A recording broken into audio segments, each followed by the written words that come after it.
ஆண்டவரும் இரட்சகருமாய் இருக்கிற இயேசு கிறிஸ்துவின் இனிய நாமத்தினாலே உங்கள் அனைவருக்கும் என்னுடைய அன்பின் வார்த்தைகளை தெரிவித்துக் கொள்கிறோம். நாம் இப்பொழுது தேவனை மகிமைப்படுத்தி அவரை ஆராதிக்க போகிறோம். தேவ பிரசனத்திலே இந்த நேரத்தை நாம் செலவிட போகிறோம். ஆகவே எல்லாரும் பயபக்தியோடு இருக்கிற இடங்களிலே தேவனை நோக்கி நாம் பார்ப்போமா? நம்முடைய ஆவி, ஆத்ம, சரீரம் மூன்றையும் ஆண்டுடைய சமூகத்திலே அர்ப்பணிப்போம், ஒப்புக் கொடுப்போம்.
சன்னிதானத்தை நாங்கள் வந்திருக்கிறோம் ஐயா. தொடர்ந்து உடைய நாமத்தை மகிமைப்படுத்த அர்ப்பணிக்கிறோம். தொடர்ந்து நடத்துங்க. இயேசுவின் நாமத்தில் ஜெபிக்கிறோம் நல்ல பிதாவே. ஆமென். இப்பொழுதும் கூட என்னுடைய துணைவியார் அவர்கள், ரெபேக்கா சேவியர் அவர்கள் தேவனுடைய நாமத்தை மகிமைப்படுத்தி பாடல் ஆராதனையில் நடத்துவார்கள்.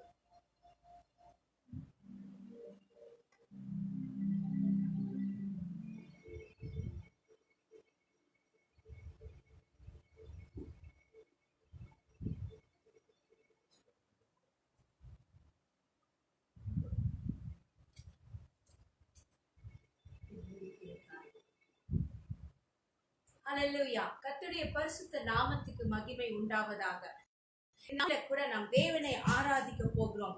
நம்முடைய நம்பிக்கையான தேவனை நாம் ஆராதிக்க போறோம். நம் நம்பிக்கையின் காரர் நீரே, என் வாழ்வில் அர்த்தமும் நீரே, என்னை ஆளுகை செய்பவரும் நீரே, நம்மளை வழி நடத்துபவரும் நீரே. இந்த காலை வேளையில இந்த நம்பிக்கையின் தேவனை நாம் ஆராதிப்போமாக. ஹல்லேலூயா. எத்தனை பேர் இந்த ஆராதனைக்கு நீங்க காத்து கொண்டு இருக்கிறீங்க? திருச்சபை மக்கள் நீங்க எல்லாரும் இந்த வேலையில நீங்க காத்து கொண்டிருக்கீங்க, விசுவாசிக்கிறோம். நீங்க அனைவரும் சேர்ந்து எங்களோட சேர்ந்து இந்த பாடலை நாம் பாடுவோமா? என் நம்பிக்கையின் காரர் நீரே, என் வாழ்வில் அர்த்தமும் நீரே, என்னை ஆளுகை செய்பவரும் நீரே, உம்மை புகழ்ந்து நாம் பாடிடுவேன். நம் கரங்களை தட்டி உற்சாகத்தோடு கர்த்தரை நாம் ஆராதிப்போமாக.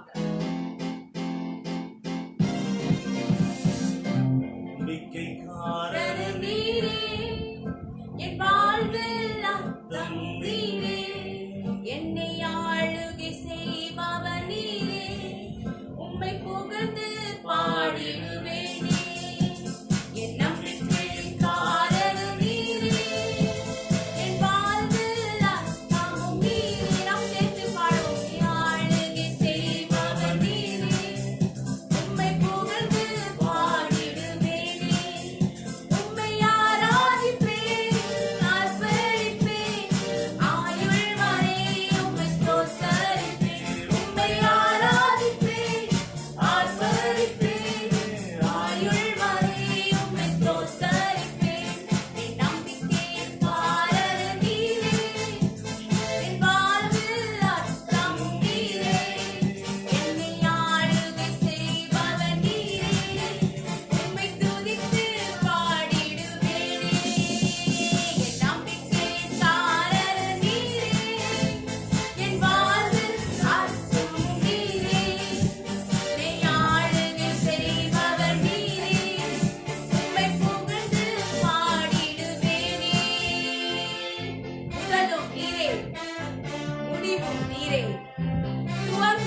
மீட்பவரும் நீரே. அல்லேலூயா. கடலில் மேல் நடந்து நம்மளை கரை சேர்ப்பவரும் அவர்தான், நம்முடைய அன்பு ஆண்டவர். ஆமென். முதலும் நீரே, முடிவும் நீரே, துவங்கியதை முடிப்பவர் நீரே. முதலும் நீரே, முடிவும் நீரே, துவங்கியதை முடிப்பவர் நீரே. கடலில் மேலே நடந்து கரை சேர்ப்பவரும் நீரே. கடலில் மேலே நடந்து கரை சேர்ப்பவரும் நீரே. உம்மை ஆராதிப்பேன், ஆர்ப்பரிப்பேன், ஆயுள் வரை உம்மை ஸ்தோத்தரிப்பேன். உம்மை ஆராதிப்பேன், ஆர்ப்பரிப்பேன், ஆயுள் வரை உம்மை ஸ்தோத்தரிப்பேன். என் நம்பிக்கையின் காரணர் நீரே, என் வாழ்வில் அர்த்தமும் நீரே. என்னை ஆளுகை செய்பவர் நீரே, உம்மை புகழ்ந்து பாடிடுவேனே. என் நம்பிக்கையின் காரணர் நீரே, என் வாழ்வில் அர்த்தமும் நீரே. என்னை ஆளுகை செய்பவர் உம்மை புகழ்ந்து பாடிடுவேனே. சொன்னதை செய்யும் உன்னத நீரே, வாக்கு மாறா உத்தமர் நீரே. கூப்பிட்ட நேரத்தில் எல்லாம் செவி கொடுக்கிற ஆண்டவராய் இருக்கிறார். நம்ம எப்ப கூப்பிட்டாலும் நமக்கு செவி சாய்க்கிற ஆண்டவர். அவர் எவ்வளவு நல்லவர். இந்த காலை வேளையில நாம் ருசித்து அவரை பாடுவோமா? கரங்களை தட்டி உற்சாகத்தோட பாடுவோம். சொன்னதை செய்யும் உன்னத நீரே, வாக்கு மாறா உத்தம நீரே. சொன்னதை செய்யும் உன்னத நீரே, வாக்கு மாறா உத்தம நீரே. கூப்பிட்ட நேரத்தில் எல்லாம் செவி கொடுப்பவரும் நீரே. கூப்பிட்ட நேரத்தில் எல்லாம் செவி கொடுப்பவரும் நீரே. உம்மை ஆராதிப்போம், உம்மை ஆராதிப்பேன், ஆர்ப்பரிப்பேன், ஆயுள் வரை உம்மை ஸ்தோத்தரிப்பேன். உம்மை ஆராதிப்பேன், ஆர்ப்பரிப்பேன், ஆயுள் வரை உம்மை ஸ்தோத்தரிப்பேன். என் நம்பிக்கையின் காரணர் நீரே, என் வாழ்வில் அர்த்தமும் நீரே. என்னை ஆளுகை செய்பவர் நீரே, உம்மை புகழ்ந்து பாடுவேனே. என் நம்பிக்கையின் காரணர் நீரே, என் வாழ்வில் அர்த்தமும் நீரே. என்னை ஆளுகை செய்பவர் நீரே, உம்மை புகழ்ந்து பாடிடுவேனே. நம்பிக்கை, என் நம்பிக்கையின் காரணர் நீரே, என் வாழ்வில் அர்த்தமும் நீரே. என்னை ஆளுகை செய்பவர் நீரே, உம்மை புகழ்ந்து பாடிடுவேன். உம்மை ஆராதிப்பேன், உம்மை ஆராதிப்பேன், ஆர்ப்பரிப்பேன், ஆயுள் வரை உம்மை ஸ்தோத்தரிப்பேன். உம்மை ஆராதிப்பேன், ஆர்ப்பரிப்பேன், ஆயுள் வரை உம்மை ஸ்தோத்தரிப்பேன். உம்மை ஆராதிப்பேன், ஆர்ப்பரிப்பேன், ஆயுள் வரை உம்மை ஸ்தோத்தரிப்பேன். உம்மை ஆராதிப்பேன், ஆர்ப்பரிப்பேன், ஆயுள் வரை உம்மை ஸ்தோத்தரிப்பேன். அல்லேலூயா. ஆமென். இப்பொழுது கொஞ்ச நேரம் நம் தேவனை ஆராதிக்க போகிறோம். அல்லேலூயா. ஆமென். ஸ்தோத்திரம். அல்லேலூயா. அல்லேலூயா. ஒவ்வொரு நாட்களிலும் அல்லேலூயா. பரிசுத்த ஆவியானவரே, என் அன்பு ஆவியானவரே, ஒவ்வொரு நாளும் ஒவ்வொரு நிமிடமும் நம்மை இந்த வழி நடத்துகிற தேவாதி தேவனுக்கு ஆராதனை. Hallelujah. Yes.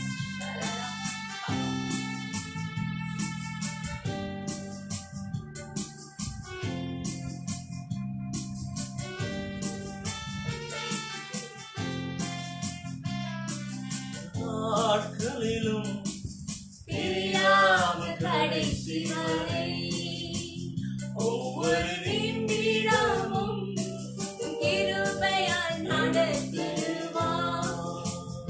ஒவ்வொரு நாட்களிலும் பிரியாமல் கடைசி வரை ஒவ்வொரு நிமிடமும் கிருபையால் நடத்திடுவார். நான் உம்மை நேசிக்கிறேன். எந்தன் உயிரை பார்க்கிலும் நான் உம்மை நேசிக்கிறேன்.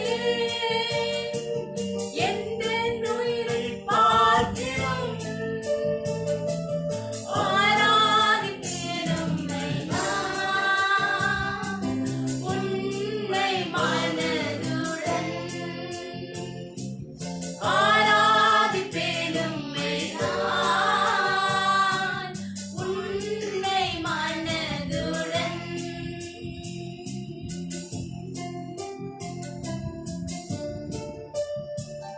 நேசித்த நேசத்தின் தேவனே, என்னை நேசித்த நேசத்தின் ஆழமது. பெரும் கிருபை நினைக்கும் போது நான் என்ன பதில் செய்வேனோ, ரட்சிப்பின் பாத்திரத்தை எடுத்து அவரை நாம் உயர்த்தி பாடுவோம். என்னை நேசிக்கும் நேசத்தின் தேவனே, என்னை நேசித்த நேசத்தின் ஆழமதே. என்னை நேசிக்கும் நேசத்தின் தேவனே, என்னை நேசித்த நேசத்தின் ஆழமதே. பெரும் கிருபை நினைக்கும் போது என்ன பதில் செய்வேனோ, பெரும் கிருபை நினைக்கும் போது என்ன பதில் செய்வேனோ, ரட்சிப்பின் பாத்திரத்தை உயர்த்துவேன் நன்றியோடு. ரட்சிப்பின் பாத்திரத்தை உயர்த்துவேன் நன்றியோடு. நான் உம்மை நேசிக்கிறேன், நான் உம்மை நேசிக்கிறேன். எந்தன் உயிரை பார்க்கிலும் நான் உம்மை நேசிக்கிறேன். எந்தன் உயிரை பார்க்கிலும் ஆராதிப்பேன் உம்மை நான் உண்மை மனதுடன். ஆராதிப்பேன் உம்மை நான் உண்மை மனதுடன். பெற்ற என் தாயும் நண்பர்கள் நம்மை தள்ளிவிடலாம், நம்மளை நேசித்தோர் நம்மளை வெறுக்கலாம், ஆனாலும் நீர் என்னுடையவள் என்று அவர் சொல்லுகிறார். எவ்வளவு அன்புள்ள ஆண்டவரை இந்த காலையில் ஆராதிக்கிறோம். என் தாயும் நண்பர்கள் தள்ளுகையில் என்னுயிர் கொடுத்து நான் நேசித்தோர் வெறுக்கையிலே. பெற்ற என் தாயும் நண்பர்கள் தள்ளுகையில் என்னுயிர் கொடுத்து நான் நேசித்தோர் வெறுக்கையிலே. நீர் என்னுடையவர் என்று சொல்லி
எந்த உயிரை பார்க்கிலும் நான் உம்மை நேசிக்கிறேன். எந்த உயிரை பார்க்கிலும் ஆராதிப்பேன் உம்மை நான் உண்மை மனதுடன். ஆராதிப்பேன் உம்மை நான் உண்மை மனதுடன். ஆராதிப்பேன் உம்மை நான் உண்மை மனதுடன். ஆமென். பிதாவே, உண்மையான இருதயத்தோட இந்த ஆராதனை உடைய பாதத்தில் நாங்கள் வைக்கிறோம் ஆண்டவரே. உண்மையான இருதயத்தோட உம்மை ஆராதிக்கிறோம் அப்பா. ஆண்டவரே, உம்மை ஸ்தோத்திரிக்கிறோம் ஆண்டவரே. எப்பேற்பட்ட சூழ்நிலை இருந்தாலும் நீர் எங்களை ஒரு நாளும் ஒருபோதும் கைவிடாத எங்கள் அன்பு தெய்வமா இருக்கிறீங்கப்பா. இந்த கால வேலையில கூட ராஜா, இந்த ஆராதனையில ஆண்டவரே கலந்து கொண்ட ஒவ்வொருத்தருக்காக நாங்கள் நன்றி செலுத்துகிறோம் சுவாமி. ஆண்டவரே, ஒவ்வொரு இடத்திலையும் ஆண்டவர் ஆராதிக்கிற ஒவ்வொரு குடும்பத்தாரையும் நீர் ஆசீர்வதிங்கப்பா. இதை வியூ பண்ணுகிற ஒவ்வொருத்தரையும் இந்த கால வேளையில உங்களுடைய அபிஷேகம், உங்களுடைய ஆசீர்வாதம், உங்களுடைய சமாதானத்தை ஒவ்வொருத்தர் மேல் நாங்கள் ஊற்றுகிறோம் ஆண்டவரே. சிறு பிள்ளைகள் இருந்து பெரியோர் வரைக்கும் ஆண்டவரே உங்களுடைய அன்பால நிரப்பப்பட கர்த்தர் கிருபை செய்யுங்கப்பா. மீதி உள்ள ஆராதனையின் மற்ற பகுதியும் உங்களுடைய திருப்பாதத்துல நாங்கள் வைக்கிறோம் ஆண்டவரே. நீர் எங்கள் மத்தியில் அசைவாடி கொண்டிருக்கிறீர். நீர் ஆண்டவரே நடத்துவீர் என்று நாங்கள் விசுவாசிக்கிறோம். தொடர்ந்து உம்முடைய சமூகத்தில் ஒப்புக் கொடுக்கிறோம். இயேசுவின் விலையேற பெற்ற நாமத்தில் ஜெபிக்கிறோம் எங்கள் நல்ல பிதாவே. ஆமென். ஆமென். அல்லேலூயா. கர்த்தருடைய நாமம் மகிமைப்படுவதாக. இந்த காலவெளியிலே உங்கள் அனைவரையும் ஆண்டவராக இயேசு கிறிஸ்துவின் இனிய நாமத்தினாலே அன்போடு வாழ்த்துகிறேன். கர்த்தருடைய பெரிதான கிருபையினாலே கடந்த இந்த லாக்டவுன் பீரியட்ல நாம் 51 நாட்கள் நாம் கடந்து வந்திருக்கிறோம். இந்த 51 என்றனாலே நெகேமியாவுடைய வாழ்க்கை சரித்திரம் தான் நமக்கு ஞாபகம் வருகிறது. இந்த மாதத்திலே தேவன் அதைதான் நமக்கு நெகேமியா சொன்ன விசுவாசத்தின் வார்த்தையை, அந்த விசுவாசத்தின் அறிக்கை தான் நமக்கு வாக்குறுத்தமாக தேவன் நமக்கு நினைவுபடுத்தியிருக்கிறார். ஆகவே விசுவாசத்தோடு அதை நாம் எப்பொழுதும் சொல்ல கர்த்தர் நமக்கு ஞாபகப்படுத்துவாராக. பரிசுத்த ஆவியானவர், அதாவது கர்த்தராகிய தேவனுடைய கரம், தேவனுடைய நன்மையான கரம் என் மேல் இருக்கிறது. அவர் தேவனாகிய கர்த்தர் சகலவற்றையும் கைகூடி வர பண்ணுவார். நம்முடைய ஊழியக்காரர்களாகிய நாங்கள் எழுந்து கட்டுவோம். இந்த 3 வார்த்தையை நாம் திரும்ப திரும்ப நாம் சொல்லிக்கொண்டே இருக்க நாம் பழைக்கொள்வோம். நம்முடைய விசுவாசமே உலகத்தை ஜெயிக்கிறது. கடந்த ஞாயிற்றுக்கிழமை தேவனுடைய கிருபை குறித்து நாம் தியானித்தோம். மனிதர்கள் பெருகும் பொழுது ஆதி நாட்களிலே தேவனுடைய கோபம் பெருகினது. ஏனென்றால் தேவன் மனிதனை உண்டாக்கினதுக்காக மனஸ்தாபப்பட்டார். அதற்கு காரணம் அவர் செய்த பாவம். ஆனால் நோவாவுக்கோ தேவனுடைய கண்களில் கிருபை கிடைத்தது என்று சொல்லி பார்த்தோம். அதே போல இயேசுவின் தாயாய் இருக்கிற மரியாள் அவர்களுடைய வீட்டிலே தேவதூதன் உட்பிரவேசித்து கிருபை பெற்றவர்களே வாழ்க, கர்த்தர் உன்னோடு கூட இருக்கிறார் என்று சொல்லி வாழ்த்து அந்த வாழ்த்து செய்தியை நாம் பார்த்தோம். கிருபைக்கு பாத்திரமாய் இருக்கிறவர்கள் எப்பொழுதும் தேவனோடு சஞ்சரிக்க வேண்டும் என்பதை நாம் கற்றுக்கொண்டோம். அது நினைவிருக்கும் என்று சொல்லி நான் விசுவாசிக்கிறேன். ஆகவே இந்த நாட்களில் வேத வார்த்தையை நாம் கூர்ந்து கவனித்து அவர் கொடுக்கிற வாக்குத்தத்தங்களை விசுவாசத்தோடு நாம் சுதந்திரித்துக் கொள்வோம் என்று சொன்னால் நம்முடைய இருதயத்திலே பரிசுத்த ஆவியினுடைய அனல் உண்டாகும், அந்த தைரியம் உண்டாகும், அவர் கொடுக்க அந்த உன்னத பலம் நமக்கு உண்டாகும். பரிசுத்த ஆவியானவர் அன்றைக்கு இயேசு தாய் இருக்கிற மரியாள் அவர்களுடைய மேல் இறங்கும் பொழுது அவருடைய உன்னத பலத்தை அவர்கள் பெற்றுக் கொண்டார்கள். அதே போல பரிசுத்த ஆவியானவர் கொடுக்கிற தைரியத்தையும் உற்சாகத்தையும் நாம் பலத்தை பெற்றுக் கொள்வோம் என்று சொன்னால் இந்த உலகத்துல எல்லாரையும் போல நாம் பயப்பட வேண்டிய அவசியம் இல்லை. ஆகவே இந்த காலவெல்ல உங்கள் இறுதியில் கலங்காதிருப்பதாக. இந்த நாளிலும் கூட நாம் தியானத்திற்கு என்று சொல்லி வேதத்திலிருந்து நாம் ஒரு பகுதியை எடுத்துக்கொள்ள போகிறோம். 2 ராஜாக்களின் புஸ்தகம் 7ஆம் அதிகாரம். அந்த முழு அதிகாரத்தையும் நாம் அதை எடுத்து வைத்துக் கொள்ளலாம். அதே போல அந்த 6ஆம் அதிகாரத்தின் கடைசி பகுதியை நாம் எடுத்துக்கொள்ளலாம். 2 Kings chapter 6 and 7. இந்த பகுதியில்தான் இன்றைக்கு தேவனுடைய வார்த்தையை நாம் தியானிக்க போகிறோம். ஆண்டவர் இந்த நாளிலே அவருடைய ஊழியக்காரராகிய அடியானிடத்திலே ஆண்டவர் பேசின சில வார்த்தைகளை உங்கள் மத்தியிலே பகிர்ந்து கொள்ள கர்த்தர் கிருபை செய்வாராக. இந்த நாளிலே தேவனுடைய வார்த்தை உங்கள் மத்தியிலே கடந்து வரும் பொழுது அதை நீங்கள் சந்தோஷத்தோடு அதை பெற்றுக்கொள்ளுங்கள், விசுவாசத்தோடு காணப்படுங்கள். இந்த வார்த்தை நம்முடைய வாழ்க்கையிலையும் பரிசுத்த ஆவியானவர் சொல்ல விரும்புகிறார். என்ன என்று சொல்லி கொஞ்சம் கவனித்து கேட்போமா? இந்த இடத்துல உள்ள சம்பவத்தை நான் சுருக்கமாக சொல்லும்படியாய் விரும்புகிறேன். எலியா தேவனால் பயன்படுத்தப்பட்ட ஒரு தீர்க்கதரிசி. வல்லமையான காரியங்களை, அவர் அசாத்தியமான காரியங்களை தேவனுக்கு என்று அவர் செய்தவர். அவருடைய ஊழியத்துக்கு பின்பதாக எலிசா இரட்டிப்பான அபிஷேகத்தை பெற்றுக்கொண்டு தேவனுக்காக இன்னும் வல்லமையாய் தேவன் அவரை பயன்படுத்தினார், ஊழியம் செய்தார். இந்த எலிசாவின் நாட்களில் நடந்ததான ஒரு சம்பவத்தை தான் நாம் இந்த நாளிலே நாம் தியானிக்கிறோம். பிரியமானவர்களே, என்ன நடந்தது என்று சொல்லி பார்க்கும் பொழுது, இஸ்ரவேல் தேசத்திற்கு விரோதமாக சீரியா தேசத்தார் ஒரு முறை படையெடுத்து வந்தார்கள். அப்பொழுது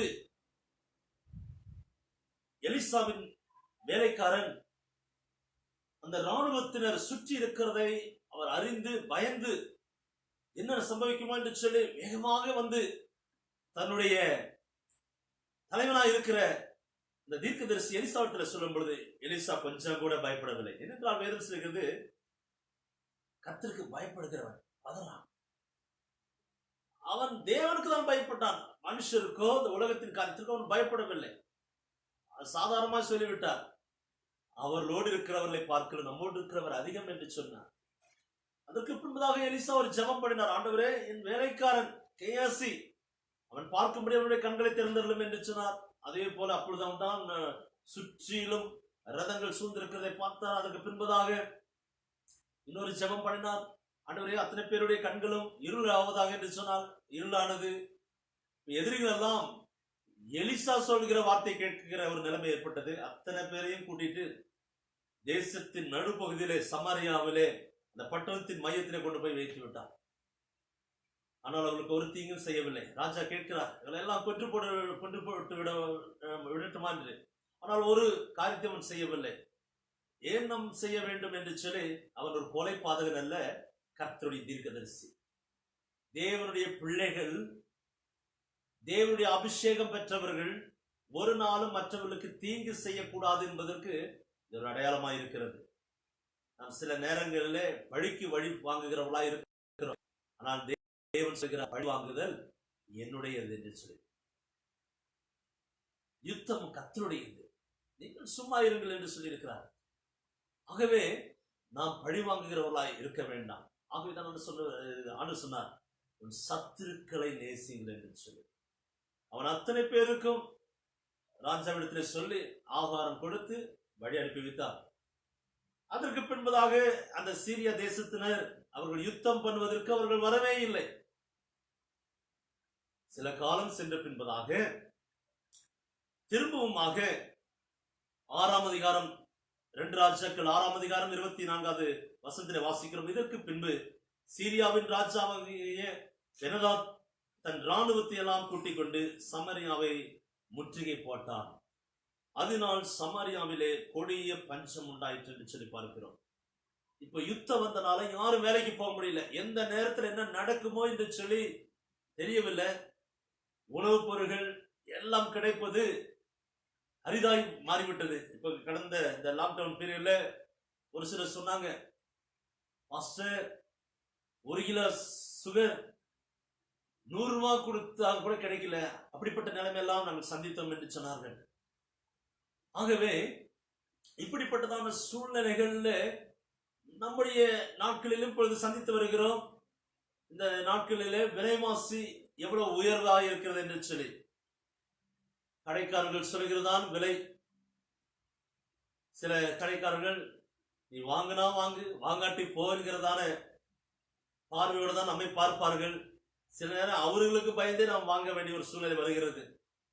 சில நேரத்தில் பொருட்கள் வாங்காமல் வீட்டுக்கு வந்து விட்டால் வீட்டில் உள்ளவர்கள் கூக்குரல் ஆரம்பித்து விடுவார்கள். ஆகவே இன்றைக்கு பணத்தை வைத்துக் கொண்டு குடும்பத் தலைவன் என்ன செய்வது என்று சொல்லி புரியாமல் போகிறான். அதே போலதான் சீரியா படைத்தலைவனாகிய பெனதாத் இஸ்ரவேல் தேசத்துக்கு விரோதமாக அவன் யுத்தம் பண்ண வந்தது நிமித்தமாக சில நாட்கள் அவன் அப்படியே தேசத்தை சுற்றி இருக்கிறான். எந்த நேரத்திலும் வேண்டுமானாலும் யுத்தம் நடக்கலாம். ஆகவே இப்படிப்பட்ட சூழ்நிலையில விலைவாசி உயர்வு ஏற்பட்டு விட்டது. அப்பொழுது என்ன நடந்தது என்று சொன்னால், சமரியாவில கொடிய பஞ்சம் உண்டாயிற்று. ஒரு கழுதை தலை 80 வெள்ளி காசுக்கும் புறாக்களுக்கு போடுகிற கார்படி பயிறு 5 வெள்ளி காசுக்கும் விற்கப்படும் மட்டும் அதை முற்றுகை போட்டார்கள். அதாவது ஒரு கழுதை தலையே ஏறக்குறைய 80 வெள்ளி காசு. 80 வெள்ளி காசு. வேதத்தில் யோசேப்பை 20 வெள்ளி காசுக்கு வெற்றி கொடுத்தார்கள். 30 வெள்ளி காசுக்காக இயேசுவை காட்டி கொடுத்தார்கள் என்பதையெல்லாம் நாம் பார்க்கிறோம். இந்த இடத்துல 70 வெள்ளி காசு என்று சொல்லி பழைய பாட்டு நாட்களிலே இந்த சம்பவத்தை நாம் பார்க்கிறோம். அதற்கு பின்பதாக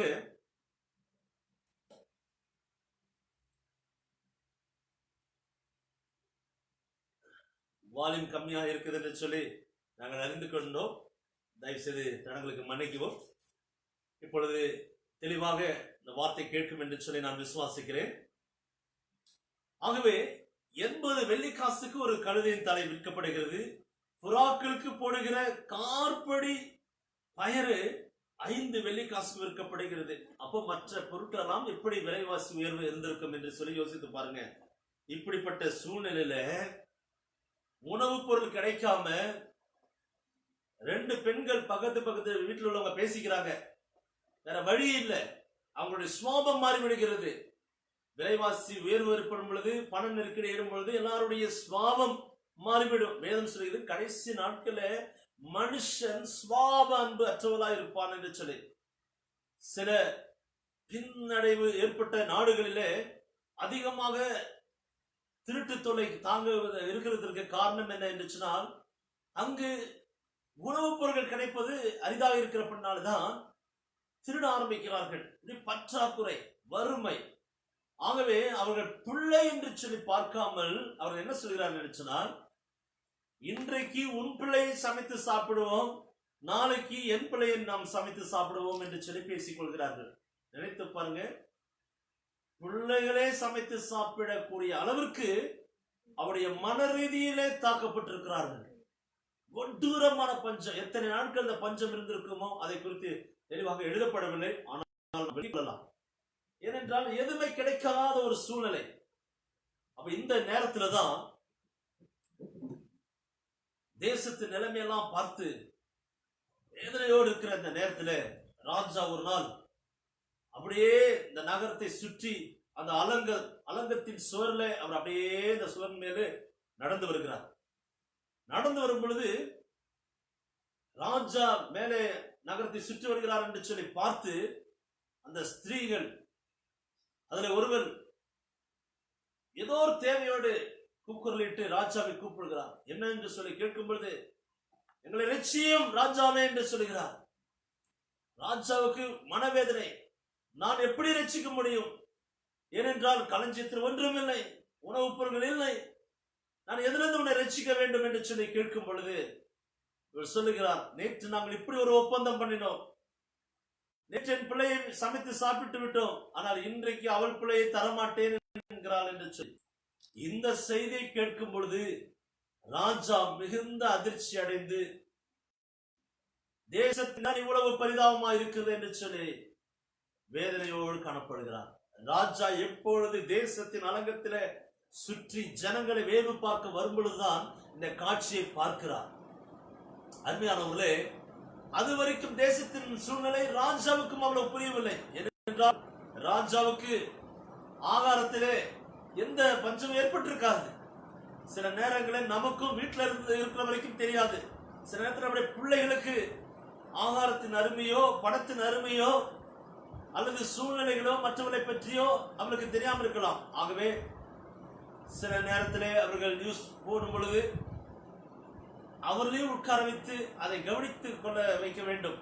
நடக்கிற சம்பவங்களையும் அவர்களுக்கு எடுத்து சொல்ல வேண்டும். நம்முடைய நெருங்கியவர்கள், நம்முடைய திருச்சபை சார்ந்தவர்கள் படுகிற வேதனை, தேசத்தின் அவல நிலைமை, அடித்தட்டு மக்கள்கள் படுகிற அவல நிலை, இதெல்லாம் அவர்களுக்கு நம்ம எடுத்து சொல்ல வேண்டும். அப்பொழுதுதான் அவர்களுக்கு அந்த பாரம் வரும். அதற்கு பின்பதாக அவர்களும் பாரத்தோடு நம்மோடு இணைந்து செவிப்பார்கள் அல்லவா? ராஜாவுக்கு அதற்கு பின்பதாக தான் ஒரு பாரம் வந்தது. அவன் ரெட்டு உடுத்தி அப்படியே தன்னை தாழ்த்தி தன்னுடைய வஸ்திரங்கள் எல்லாம் கிழித்துக் கொண்டு அவன் அப்படியே உட்கார்கிறதை நாம் பார்க்கிறோம். இந்த காரியங்களை ராஜா அறிந்தவுடனே ராஜாவுக்கு எலிசாவின் மேல ஒரு கோபம் வருகிறது. ஏனென்றால் அந்த தேவ மனுஷன் என்ன சொன்னால் நடக்கும். அதனால அவர் ஒரு நல்ல வார்த்தை சொல்ல மாட்டேங்கிறாரே, அல்லது அவர் ஜெபிக்க மாட்டேங்கிறாரே அப்படின்னு சொல்லி பல விதத்தில் அவருக்கு கோபம் வருகிறது. இன்றைக்கு தேசம் ஒருவேளை அறியாமல் இருக்கலாம். ஆனால் நீங்களும் நானும் அறிந்த ஒரு உண்மை, தேசத்தின் சூழ்நிலையை தலைகீழாக மாற்ற வேண்டும் என்று சொன்னால் நீங்களும் நானும் ஜெபித்தால் ஒழிய, ஜெபித்தால் நடக்காத காரியம் ஒன்றும் இல்லை. தேவனால் கூடாதது ஒன்றும் இல்லை. ஆகவே நாம் ஜெபத்தோடு நாம் காணப்பட வேண்டும். ஆகவே 7ஆம் அதிகாரத்திலே முதல் வசனத்திலே பார்க்கும் பொழுது, அப்பொழுது எலிசா கர்த்தருடைய வார்த்தையை கேளுங்கள். இந்த சம்பவங்கள் எல்லாம் ராஜாவின் புலம்பல், ராஜாவுடைய மனவேதனை, ராஜாவுடைய அழுகை, இதெல்லாம் எலிசாவின் காதுகளிலே கடந்து செல்லும் பொழுது அந்த தேவ மனுஷன் எலிசாவை பார்த்து சொல்கிறார். தேவ மனுஷனாக எலிசா ராஜாவை பார்த்து சொல்கிறார். அப்பொழுது ராஜாவின் தேசத்து ஜனங்களை பார்த்து சொல்கிறார். அப்பொழுது எலிசா கர்த்தருடைய வார்த்தையை கேளுங்கள். நாளை இந்நேரத்தில் சமாரியாவின் வாசலிலே ஒரு மரக்கால் கோதுமை மா 1 சேக்கலுக்கும் 2 மரக்கால் வார்கோதுமை 1 சேக்கலுக்கும் விற்கப்படும் என்று கர்த்தர் சொல்லுகிறார் என்று சொல்லி ஒரு தீர்க்க தரிசனம் சொல்லுகிறார். 1 மரக்கால் கோதுமை மாவு 1 சேக்கல் என்று சொன்னால் 1 வெள்ளி பணம் என்று சொல்லி அர்த்தம். ஆகவே மலிவான விலைக்கு விற்கப்படும் என்று சொல்லி, அதே போல வார்கோதுமை 2 மரக்கால் வார்கோதுமை 1 சேக்கலுக்கு, அதுவும் 1 வெள்ளி காசுக்கு தான் விற்கப்படும் என்று சொல்லி. ஏனென்றால் கழுதையின் ஒரு தலையுடைய வெள்ளி காசு கூட 80 வெள்ளி காசுகளாக இருக்கிறது. புறாக்களுக்கு போடுகிற பயிறு, ஒரு 1/4 படி பயிறு 5 வெள்ளி காசுக்கு விற்கப்படும் பொழுது 1 மரக்கால் கோதுமை மாவே 1 வெள்ளி காசுக்கு, 1 சேக்கல் அல்லது 1 வெள்ளி காசுக்கு விற்கப்படும் என்று சொல்லி ஒரு ஆச்சரியமான ஒரு அனௌன்ஸ்மெண்ட் வருகிறது. இது சாதாரண அனௌன்ஸ்மெண்ட் அல்ல, தீர்க்கதரிசியுடைய வாயிலிருந்து புறப்பட்டு வருகிற கர்த்தருடைய வார்த்தை. தேவ பிள்ளைகளே, இன்னைக்கு தேசத்துல என்ன நல்ல வார்த்தை வரும் என்று சொன்னால், மதுக்கடை திறக்கிறது, இப்படிப்பட்ட காரியங்கள் தான் நமக்கு வந்து கொண்டிருக்கிறது.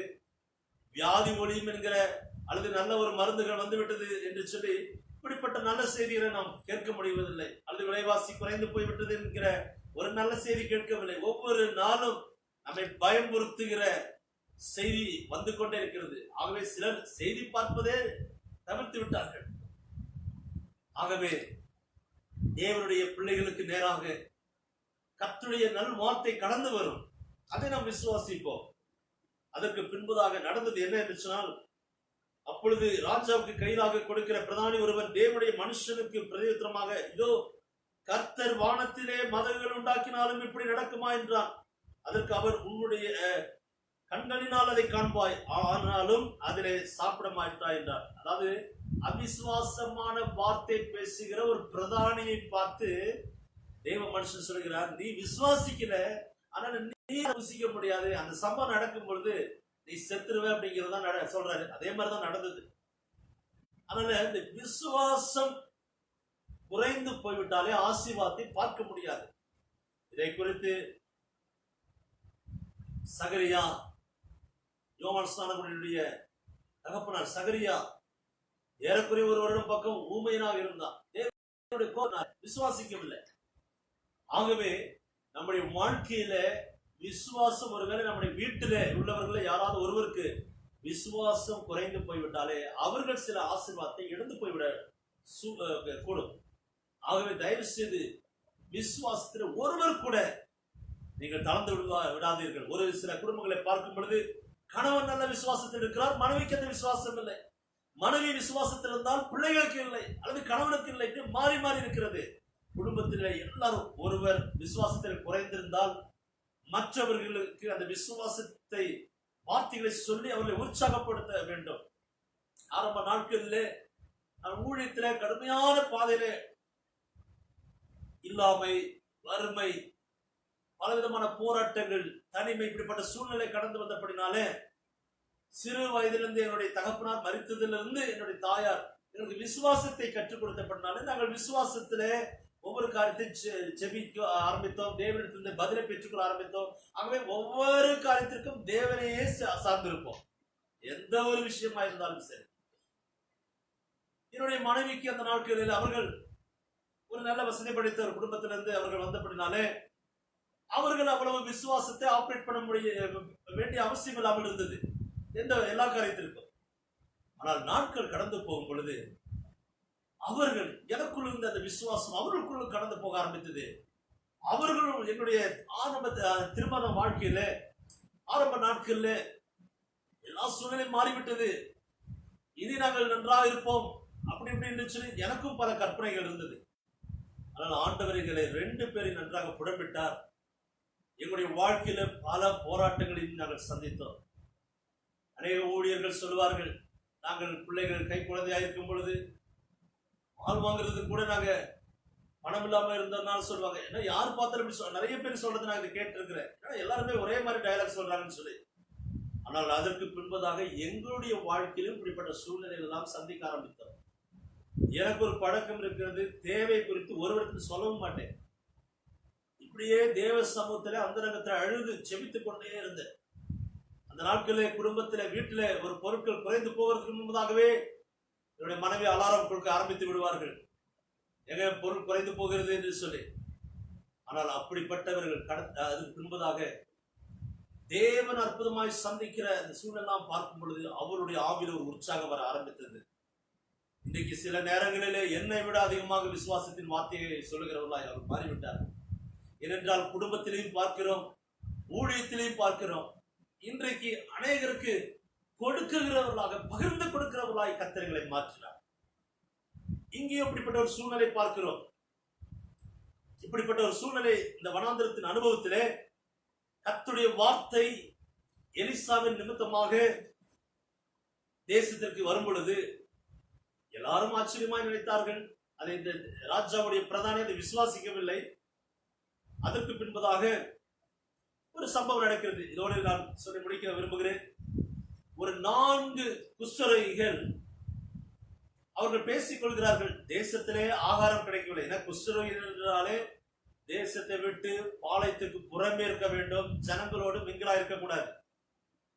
மற்ற ஜனங்களுக்கே ஆகாரம் கிடைக்கவில்லை, எப்படி அந்த குஷ்டரோகிகளுக்கு ஆகாரம் கிடைக்கும்? அந்த குஷ்டரோகிகள் பேசிக் கொள்கிறார்கள் 4 பேரும், நம்ம எப்படியும் சாகதான் போறோம், சரி பேசாம அந்த சீரிய ராணுவத்திலே போயிட்டா கூட ஒருவேளை பரிதாபப்பட்டு கூட அவங்க ஆகாரம் கொடுக்கலாம், அல்லது அங்க ஏதாவது வேஸ்டா இருக்கிறது கூட எடுத்து சாப்பிடலாம், எப்படியோ நம்ம பிழைக்கப்படலாம், அல்லது செத்தாலும் அவங்க கையில செத்தலாம்னு சொல்லி இவங்க இப்படி பேசிட்டு போறாங்க. ஆனால் எலிசாவின் வார்த்தைக்கு பின்பதாக கர்த்தர் ஒரு காரியத்தை செய்ய ஆரம்பித்தார். என்ன இருந்துச்சுனால், இஸ்ரவேல் ஜனங்கள் சாப்பிடுகிறதற்கு ஆகாரம் இல்லை, அவர்கள் எப்படி இருக்கும் பொழுது நடந்தது என்ன என்று சொன்னால், சீரியா தேசத்தின் அந்த ஜனங்கள், அந்த யுத்த வீரர்கள் வானத்தை சுற்றி இருக்கும் பொழுது அவர்களுடைய காதுகளில் ஒரு ஒலி கேட்கிறது. எப்படி என்று சொன்னால், யுத்த வீரர்கள் தன்னை எதிர்நோக்கி வருகிறது போல அதாவது ரதத்தின் இரைச்சல் கேட்கிறது. இவர்களுக்கு ஒன்றுமே புரியவில்லை. ஓ, இஸ்ரவேல் ராஜா எகிப்து மற்ற அண்டை நாடுகள் இருந்தாலும் ராணுவ வீரர்களை வரவழைத்து அவரோடு சேர்ந்து யுத்தம் பண்ண வந்து விட்டார் என்று சொல்லி பயந்து அவர்கள் என்ன செய்கிறார்கள் என்று சொன்னால், ஒரு வேடிக்கையான சம்பவம். ஒரு பொருளை கூட அவங்க எடுத்துட்டு போல. ஏன்னா ஓட கொஞ்சம் பொருளை எடுத்துட்டு ஓடுறாங்க போல. ஓட முடியாதனால, ஏன்னா இந்த சவுண்ட் கேட்டுட்டே இருக்குது, இரைச்சல், ராணுவ பின்தொடர்ந்து வருகிற ஒரு இரைச்சல் கேட்கிறது. ஆகவே இவர்கள் என்ன செய்யறாங்க சொன்னா, கொண்டு போன எல்லா பொருளையும் வழியிலேயே வீசி வீசி கடைசியில வெறும் கையோட ஓடியே போயிடுறாங்க. அதற்கு பின்பதாக, இந்த சம்பவத்துக்கு பின்பதாக அந்த 4 குஷ்டரோகிகள் வந்து பார்த்தா ஒருவர் கூட இல்லை இரவுல. எல்லா டென்ட்டும் காலியா இருக்குது அப்படின்னு சொல்லி உள்ளே நுழைந்து பார்த்தா ஆகாரம் இருக்கிறது. எடுத்து சாப்பிடுறாங்க. முதல்ல அவங்களுக்கு பசி, நல்லா சாப்பிடுறாங்க. சாப்பிட்ட பின்பதாக பாக்குறாங்க, வெள்ளி பணம், கோல்டு இருக்குது, எல்லாம் எடுத்து ஆசையா எடுத்து வைக்கிறாங்க. எடுத்து வச்சுட்டு அதற்கு பின்பதாக பக்கத்துல இன்னொரு டென்ட் போறாங்க. அங்கேயும் சாப்பாடு. அவன் நினைச்சிருப்பாங்க போல, ஒரு 4 நாளைக்கு மொத்தமா சேர்த்து சாப்பிடலான்னு சொல்லி அவங்க அங்கேயும் எடுத்து சாப்பிடுறாங்க. சாப்பிட்டுட்டு அப்பதான் அந்த பொண்ணு பொருளெல்லாம் பார்க்கும்போது திடீர்னு அவங்களுக்குள்ள ஒரு ஞாபகம் வருது. ஐயோ, நம்ம ஏதோ ஒரு தவறான காரியத்தை செய்து கொண்டிருக்கிறோம். பாருங்க, அந்த குஷ்டரோகிகளுக்கு கண்கள் திறக்கப்படுது. அவங்க உடனே தன்னுடைய தேசத்தின் ஜனங்களை நினைக்கிறாங்க, தன்னுடைய ராஜாவை நினைக்கிறார்கள். அவங்களுக்கு ஒரு பயம் உண்டாகிறது. இந்த நாள் இது ஒரு சாதாரண நாள் இல்ல. ஏன்னா எல்லா டென்ட்லயும் ஆட்கள் இல்ல, குதிரைகள் இருக்குது, அங்க இருக்கிற பொருட்கள் இருக்கிறது, ஆகாரம் எல்லாம் அப்படியே இருக்கிறது. ஆட்கள் இல்லை, ஏதோ ஒன்று நடந்து விட்டது. கடைசியில இந்த நாள் நற்செய்தியை அறிவிக்கும் நாள் என்று சொல்லி இந்த செய்தியை ராஜாவுக்கு எட்டும்படியாக அவர்கள் முயற்சி செய்கிறார்கள். ராஜாவுக்கு இந்த செய்தி போய் சேர்கிறது. அன்பான சகோதர சகோதரிகளே, இந்த இடத்தை தியானிக்கும் பொழுது அவர்கள் நன்மை பெறும் பொழுது முதல்ல தங்களுக்கு என்று அந்த நன்மை அனுபவித்துக் கொள்கிறார்கள். ஆனால் அந்த நன்மையை பார்க்கும் பொழுது அந்த குஷ்டரோகிகளுக்கு தேசம், தன்னுடைய இனபந்துக்கள், தேசத்தின் மக்கள், ராஜா, அனைத்து காரியங்கள் ஞாபகம் வருகிறது.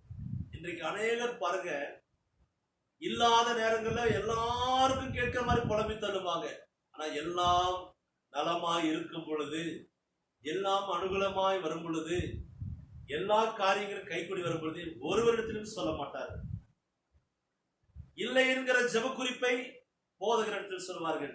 தேவன் ஆசீர்வதித்தால் சொல்ல தவறி விடுவார்கள். அதற்கு பின்பதாக இன்னொரு குறிப்பை சொல்லுவார்கள். அதற்காக நம்ம வாரத்தோடு ஜெபிப்போம். அப்பொழுது சொல்லுவாங்க, அப்பொழுது ஏற்கனவே சொன்ன அந்த பிரச்சனை என்னது என்று சொல்லி கேட்டால், இல்ல பாஸ்டர், அது என்னைக்கும் நடந்துருச்சு என்று சொல்லி சாதாரணமாக சொல்லி விடுவார்கள். ஆனால் இவர்கள் நன்மையை பெற்ற உடனே அந்த நற்செய்தி என்பதை உணர்ந்து தேசத்திற்கு இந்த செய்தியை பரப்பினார்கள். அதற்கு பின்பதாக ராஜாவும் கூட அந்த நேரத்தில் விசுவாசிகளை ஆட்கள் அனுப்புகிறார், அந்த பிரதானி அனுப்புகிறார். ஆனால் இந்த ஏற்கனவே எலிசா தீர்க்கதரிசி சொன்னது போல இந்த காட்சிகளெல்லாம் பார்க்கும் பொழுது வெள்ளி எத்தனை உடைமைகள், அந்த சீரியா ராணுவத்தினர் பயன்படுத்துகிற அத்தனை அணிகலன்கள், அவர்கள் உபயோகப்படுத்துகிற அத்தனை பொருட்களையும் அவர்கள் கைப்பற்றினார்கள். ஆகாரம், மாவு, எண்ணெய் எல்லாம் அவர்களுக்கு கிடைக்கிறது. பாருங்க, திடீரென்று சொல்லி பங்கு சந்தையில திடீரென்று ஒரு சரிவு ஏற்படுகிறது போல, நேற்று 80 வெள்ளிக்காசு இருந்த கழுதை தலை, ஆர்ப்பணி கோதுமை 5 வெள்ளிக்காசு. ஆனால் இன்றைக்கோ ஒரு ஓவர் கோதுமை மாவு 1 வெள்ளி பணத்துக்கும், 2 ஓவர் மார்கோதுமை 1 வெள்ளி பணத்துக்கும் மிக மலிவான விலையில் கிடைத்தது. ஜனங்கள் எவ்வளவு திருப்தியாகி சந்தோஷத்தோடு சாப்பிட்டு இருப்பார்கள். ஆனால் அந்த பிரதானி, விசுவாசிக்காத ராஜாவுக்கு எப்பொழுது கையிலாக கொடுக்கிற அந்த பிரதானி அந்த வார்த்தை விசுவாசிக்காதபடினாலே அவன் மரித்து போகிற ஒரு சூழ்நிலை பார்க்கிறோம். நீங்கள் பின்பதாக அந்த பகுதியை 6ஆம் அதிகாரத்தின் கடைசி பகுதியையும் 2 ராஜாக்கள் 7ஆம் அதிகாரத்தின் முழு அதிகாரத்தை நீங்கள் வாசித்து பார்ப்பீர்கள் என்று சொன்னால் தெளிவாக இந்த சம்பவங்கள் உங்களுக்கு புரியும். இந்த காலவேளை ஒன்றை சொல்லும்படியாக நான் விரும்புகிறேன். இப்பொழுது இந்த அருமையான சம்பவத்தை நாம் தியானித்தோம். ஆண்டவர் இயற்கைக்கு அப்பாற்பட்ட வல்லமையில தன்னுடைய பலத்த கிரியையை ஆண்டவர் விளங்கப்படுத்தினார். தம்முடைய தீர்க்கதரிசியின் மூலமாய் சொன்ன அந்த வார்த்தை அப்படியே பலிக்கும்படியாக நிறைவேற்றினார்.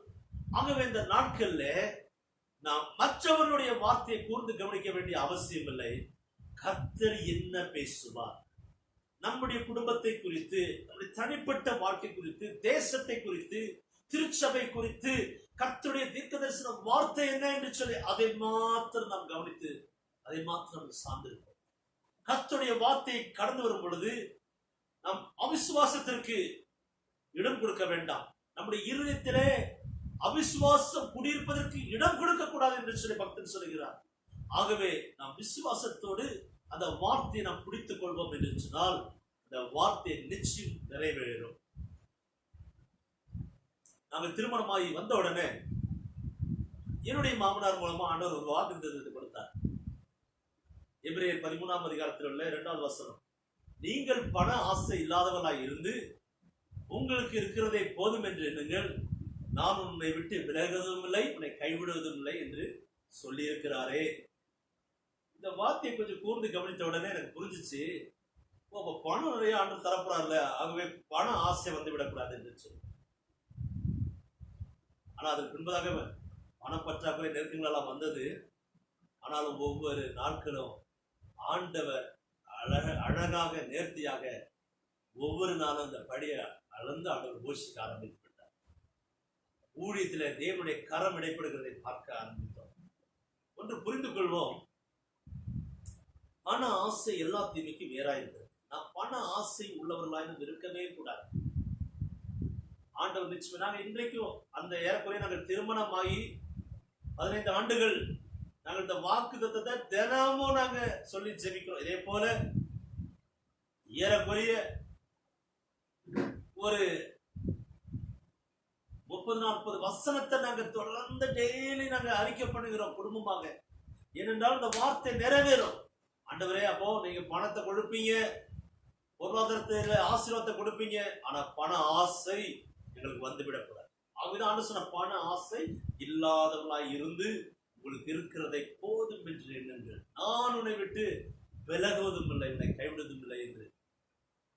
ஒருமுறை என்னுடைய மனைவி கேட்டாங்க, ஏங்க இந்த வசனத்தை வாசிக்கும் போதெல்லாம் பணம் பிரச்சனையாவே இருக்குது, ஒருவேளை இது நம்ம தப்பா எதுவும் இந்த அர்த்தத்தை புரிஞ்சுக்கிட்டோமோ அப்படின்னு சொன்னாங்க. அப்படி இல்லை, ஒரு வார்த்தை, ஒரு ஆறுதலான ஒரு வார்த்தை, நான் உன்னை விட்டு விலகுவதும் இல்லை, உன்னை கைவிடுவதும் இல்லை என்று சொல்லியிருக்கிறார் என்று சொல்லி. இந்த வார்த்தை விசுவாசிக்க ஆண்டவர் பொருளாதாரத்திலே அற்புதங்களை செய்ய ஆரம்பித்தார். ஊழியத்திற்கு வந்து 17 ஆண்டுகள் கழித்து ஆண்டவர் திடீரென்று சொன்னார், இந்த நாட்களில் நீங்கள் செய்கிற எல்லா ஊழியத்தையும் நீங்கள் உங்கள் இருக்கிற இந்த ஸ்தாபனத்திற்கு அல்லது அதில் பொறுப்பில் இருக்கிறவர்களுக்கு நீங்க ஹேண்ட் ஓவர் பண்ணிட்டு என்னுடைய தரிசனத்தை பிடித்துக் கொண்டு என்னுடைய வார்த்தை கீழ்ப்படுத்தி நீங்க போங்கன்னு சொல்லி ஆண்டு சொன்னார். எனக்கு ஒரு ஆண்டு முழுவதும் ஆண்டுடைய சமத்துல கண்ணீரோடு ஜெபித்துக் கொண்டிருந்தோம். ஆண்டவரே, இதற்கு பின்பதாக திரும்பவும் புதிய ஊழியத்தை ஆரம்பிப்பதா என்று சொல்லி, எப்படி ஆண்டவரே காலங்கள் கடந்து போய்விட்டதே என்று சொல்லி. அப்ப என்னுடைய மனைவி அது வரைக்கும் ஒரு ஸ்கூல்ல நல்ல ஒரு டீச்சரா பணியாற்றி வந்து கொண்டிருந்தார்கள். என் பிள்ளைகள் உங்க ஃபாதர் என்ன செய்யறான்னு சொல்லி கேட்டா, நான் எந்த சர்ச்சு பாஸ்டர் சொல்லி நான் எப்படி சொல்லுவேன் அப்படிங்கிற வார்த்தையை சொல்லி ரொம்ப வேதனைப்பட்டாங்க. அதற்கு பின்பதாக நாங்கள் திரும்ப கூடி ஜெபித்தோம். அதற்கு பின்பதாக ஆண்டவர் தொடர்ந்து எங்களோடு பேசினார், அந்த வார்த்தையை உறுதிப்படுத்தினார். திரும்ப திரும்ப அந்த வார்த்தை 3 முறை ஆண்டவர் உறுதிப்படுத்தினார். அதற்கு பின்பதாக கர்த்தருடைய வார்த்தையை பிடித்துக் கொண்டோம். குடும்பமாக சூழ்நிலைகளை பார்க்காமல் ஆண்டவருடைய சத்தத்திற்கு கீழ்ப்படிந்து, ஆண்டவரே மனிதனை பார்த்து நாங்கள் வாழ்க்கை ஆரம்பிக்கல, ஊழியத்தை ஆரம்பிக்கல, உங்களை பார்த்து நாங்கள் ஆரம்பிக்கிறோம் என்று சொல்லி ஆண்டவருடைய நல்ல வார்த்தைகளை மாத்திரம் புரிந்து கொண்டு ஆண்டவருடைய ஊழியத்திற்கு எங்களை அர்ப்பணித்து நாங்கள் கீழ்ப்படிந்து ஆண்டவர் சொன்ன இந்த சென்னை சென்ட் தாமஸ் மவுண்ட் என்கிற இந்த பகுதிக்கு நாங்கள் கடந்து வர ஆரம்பித்தோம். அப்ப என்னுடைய அம்மாவுடைய வீட்டுல ஒரு எளிமையாக நாங்கள் ஊழியத்தை ஆரம்பித்தோம். என்னுடைய சகோதரன்மார்கள், என்னுடைய தாயார் மிகுந்த ஆதரவாய் அவர்கள் ஊழியங்கள்ல செபத்திலும் எங்களுக்கு மிகுந்த ஆதரவாய் இருந்தார்கள். எளிமையான ஒரு ஆரம்பம். அதற்கு பின்பதாக ஆத்துமாக்கள் வருவது, அந்த வளர்ச்சி இல்லாமல் இருந்தது. நன்றாக புரிந்து கொண்டோம், ஒரு கட்டடம் தேவை, ஆலயத்திற்கு ஒரு கட்டடம் தேவை என்று சொல்லி. ஆனால் வாடகை கேட்டால் அதிகமாக சொல்லுகிறார்கள், நாளைக்கு அதிகமான வாடகை. ஆனால் அதுக்கு பின்பதாக ஆண்டவர் ஆச்சரியமான பில்டிங்கே இல்லாத இடத்துல ஒரு பில்டிங்கை கட்டும்படியாக ஆண்டவர் வைத்தார். என்னுடைய சகோதரர் சொன்னார், ஒரு பில்டிங் கட்டி கொண்டிருக்கிறார்கள், என்னன்னு தெரியல, நம்ம ஜெபிப்போம் சொல்லி நாங்கள் தொடர்ந்து ஜெபிக்க ஆரம்பித்தோம். அது கட்டினவர்கள் என்ன பில்டிங் கட்ட போறாங்கன்னு எங்களுக்கு தெரியாது. அப்போ ஒரு தடவை ஆராதனை நடத்தும் போது ஆண்டவர் உணர்த்தினார், 120 பேர் உட்கார ஆலயம் என்று சொல்லி. ஆண்டவரே, அந்த நாட்களில் ஜெபித்து, ஆண்டவரே 70-80,000 ரூபாய் வாடகை சொல்றாங்க, 120 பேர் உட்காரக்கூடிய ஒரு 2000 ஸ்கொயர் ஃபீட் உள்ள இடம் எப்படி ஆண்டவர், 1200 ஸ்கொயர் ஃபீட் உள்ள இடம் எப்படி ஆண்டவரே நாங்கள் இவ்வளவு பெரிய இடத்துக்கு நாங்கள் போவோம்னு சொல்லி நாங்க மிகுந்த யோசித்தோம். ஆனால் கர்த்தர் அற்புதமாக கட்டப்பட்ட இடம் ஒரு ஹாலா கட்டப்பட்டது. பார்த்தோன்னு சந்தோஷம் அடைந்தோம். அதுல பிரவேசிக்க கர்த்தர் கிருபை செய்தார். ஊழியத்தை தொடர்ந்து அங்கே செய்ய ஆரம்பித்தோம். ஆத்துமாக்களை கர்த்தர் தர ஆரம்பித்தார். ஒரு ஆராதனை 2 ஆராதனையாய் மாறினது. ஊழியங்கள்ல அந்த திருச்சபையானது அநேக திருச்சபைகளுக்கும் ஆசீர்வாதமாக சில புது காரியங்கள் நடக்குவதற்கு ஏற்றவான இடமாய் மாறினது. ஊழியத்துல ஒரு வளர்ச்சியை பார்த்தோம். ஊழியத்தை தாங்கக்கூடியவர்கள் புதிதாக ஆண்டவர் எழுப்பினார். புதிதான ஆத்துமாக்களை ஆங்காங்கே எழுப்பினார். ஆச்சரியப்பட ஆரம்பித்தோம். ஒவ்வொரு மாதமும் ஆண்டவர்களை நடத்த ஆரம்பித்தார். இந்த கட்டடத்திற்குரிய வாடகை பணத்தை கர்த்தர் சந்திக்க ஆரம்பித்தார். ஊழியத்தை நடத்த ஆரம்பித்தார். ஜனங்களை ஆசீர்வதிக்க ஆரம்பித்தார். ஒரே ஒரு காரியம், தேவனுடைய வார்த்தையை பிடித்துக் கொண்டதுனால இந்த கால வேலை ஒரு அன்பான ஒரு காரியத்தை சொல்லுகிறேன். மனுஷனுடைய வார்த்தையை பிடித்துக் கொள்ளாதீங்க. மனுஷன் இன்னைக்கு ஒன்று சொல்லுவான், நாளைக்கு இந்த வார்த்தையை புரட்டி போட்டு விடுவான், நாளைக்கு ஒன்று மாற்றி சொல்வான். ஆனால் நமக்கு வாக்கு சொன்ன தேவன் வாக்கு மாறாது. ஒரு பாடல் நடிகை நான் பாடுபடியாக விரும்புகிறேன்.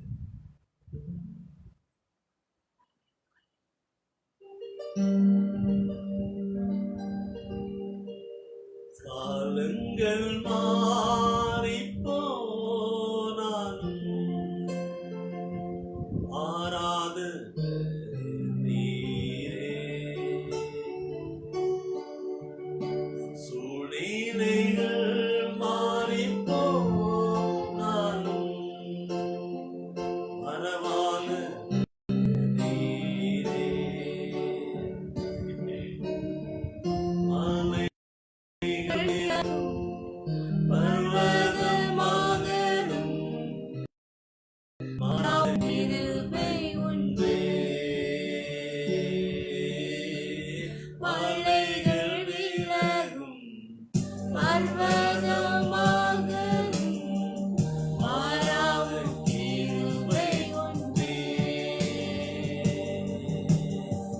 கிருபையே, கிருபையே, கிருபையே,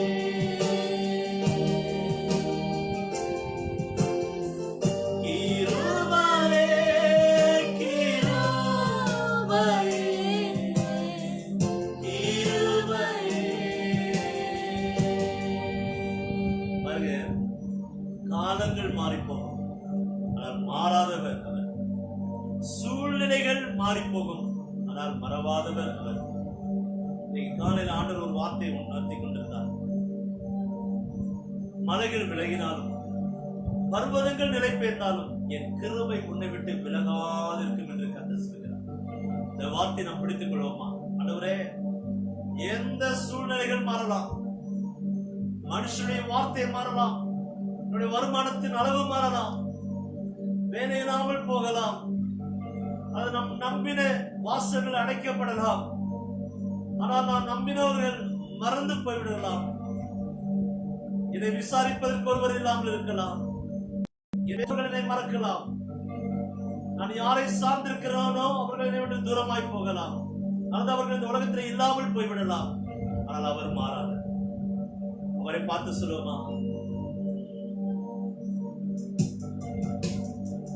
காலங்கள் மாறி போனாலும்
பிரியமானவர்களே, அவருடைய கிருபை பெரியது. அவருடைய கிருபை நம்ம மேல இருக்கும் என்று சொன்னால் நம்முடைய சூழ்நிலைகள் மாறும். ஒரே இரவில கர்த்தர் அதிசயம் செய்தார். யுத்தத்திற்கென்று வந்த சீரிய படையினர் அத்தனை பேரும் அவர்கள் விலகி ஓடுறதுக்கு ஒரே காரணம், யுத்தத்தின் சத்தத்தை தான் கர்த்தர் கேட்கப்படினார். ஆண்டவர் இந்த நாட்கள்ல நம்மை பயமுறுத்தி கொண்டிருக்கிற கொரோனா ஒன்றுமில்லாமல் ஒழிந்து போக தேவனால் கூடும். நம்முடைய சூழ்நிலைகளை மாற்ற தேவனால் கூடும். நாம் சந்தித்து வருகிற எல்லா பிரச்சனைகளையும் மாற்ற அவரால் மாத்திரமே கூடும். ஆகவே நாம் விசுவாசத்தோடு தேவனை நோக்கி நம்மை அர்ப்பணித்து ஜெபிப்போமா. பரலோகத்தில் வாசம் செய்கிற நல்ல ஆண்டவரே, நன்றியோடு ஸ்தோத்திரிக்கிறோம் அப்பா, நன்றியோடு துதிக்கிறோம்.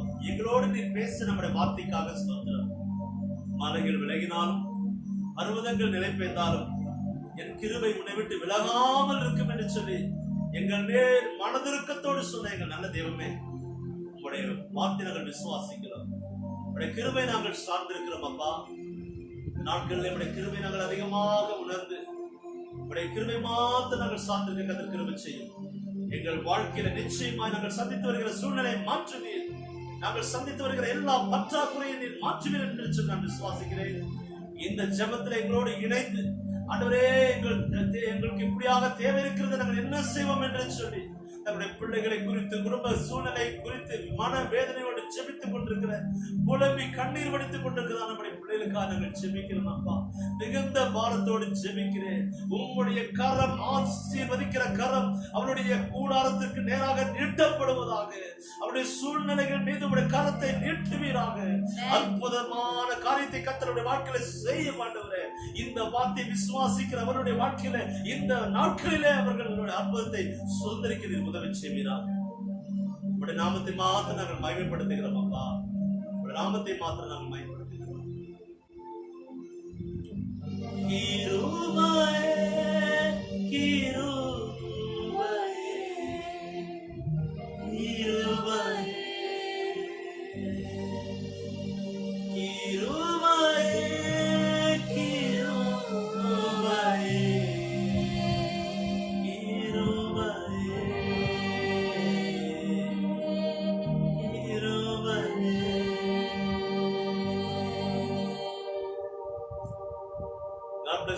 ஆண்டவர்களை ஆசீர்வதிப்பார். அவருடைய மாறாத கிருபை உங்களோடு கூட இருப்பதாக. ஆமென். விசேஷமாக ஒரு காரியத்தை சொல்லும்படியாக விரும்புகிறேன். திருச்சபை விசுவாசிகள் வழக்கமாக கான்ஃபரன்ஸ் காலில் நம்ம இணைந்து ஜெபிப்போம். வீடுகளில் தியானிப்போம். நம்மோட பேசுவார். தைரியமா இருங்க. அதே போல இந்த நாட்கள்ல ஆன்லைன்ல நமக்கு சண்டே ஸ்கூல் நடந்து கொண்டு இருக்கிறது. கடந்த வாரங்கள்ல வேக ஆசீர்வாதமா நடந்தது. நம்முடைய திருச்சபையில் இருக்கிற எல்லா பிள்ளைகளும் அதுல பங்கு பெற்று ஆசீர்வாதத்தை பெற்றுக் கொண்டார்கள். நம்முடைய சண்டே கிளாஸ் டீச்சர்ஸ்களுக்கு நீங்க அதிகமாக ஒத்துழைப்பு கொடுங்கள். அவர்கள் தங்களுடைய நேரத்தை ஒதுக்கி இந்த காரியத்தை சிறப்பாக செய்யும் பொழுது அவர்களை உற்சாகப்படுத்துங்கள். அதே போல பேரண்ட்ஸ் இந்த காரியங்கள்ல நீங்கள் உடனடியாக பிள்ளைகள் நல்ல காரியங்களை அவர்கள் செய்யும் பொழுது அதை நாங்கள் வாட்ஸ்அப்ல வெளியிடும் பொழுது அதுக்கு நீங்க அதை உற்சாகப்படுத்தி தம்ஸ் அப் காட்டுங்க. உற்சாகமான வார்த்தைகளை சொல்லி நீங்க அவரை உற்சாகப்படுத்துங்க. கர்த்தர் உங்களை ஆசீர்வதிப்பாராக. இந்த நாளில் இந்த செய்தியை நீங்கள் கேட்பதற்காக இந்த தொலைபேசி முன்பதாக நீங்கள் அமர்ந்திருப்பீர்கள் என்று நான் விசுவாசிக்கிறேன். நீங்க இந்த வார்த்தையை கேட்கும் பொழுது உங்களுடைய குடும்பமாக நீங்க இணைந்து ஒரு போட்டோ எடுத்து அனுப்பி வைங்க.